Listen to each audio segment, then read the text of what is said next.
હાલ કોરોનાને લઈને એક દુઃખદ સમાચાર સામે આવી રહ્યા છે।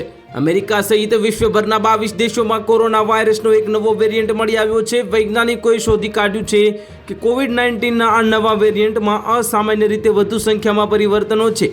આનાથી વિશ્વભરના જાહેર આરોગ્ય એક્સપર્ટનું ધ્યાન ખેંચાયું છે। સર્વેલન્સ રિપોર્ટ્સ અનુસાર યુનાઇટેડ સ્ટેટ્સ એટલે કે અમેરિકાના અડધા ભાગ અને ઓછામાં ઓછા 22 અન્ય દેશોમાં જોવા મળ્યો છે।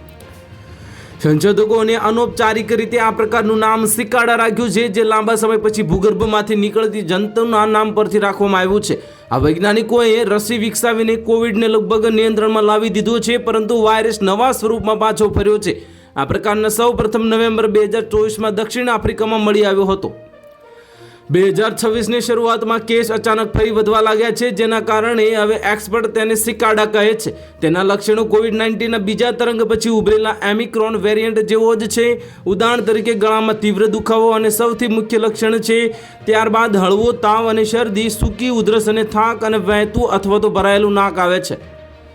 એક નવું લક્ષણ પણ ઓળખવામાં આવ્યું છે, જે કેટલાક કિસ્સાઓમાં ઉબકા અથવા તો ઝાડા જેવી પેટર્ન સમસ્યાઓનો પણ જોવા મળે છે। અને US centers for disease control and prevention એટલે કે CDC અનુસાર આ પેટર્ન સૂચવી શકે છે કે નિયમિત જીનોમિક સર્વેલન્સ દ્વારા શોધતા પહેલા આ વેરિયન્ટ લોઅર લેવલે ફરતો હતો। તો હાલ માટે આટલું જ। મળીશું નવી અપડેટ સાથે। જો વિડીયો પસંદ આવતા હોય તો વિડીયોને લાઇક કરી દેજો, ચેનલને સબસ્ક્રાઇબ કરી બાજુમાં આવેલા બેલ આઇકનને દબાવી દો, જેથી તમને આવા સમાચારની અપડેટ મળતી રહે।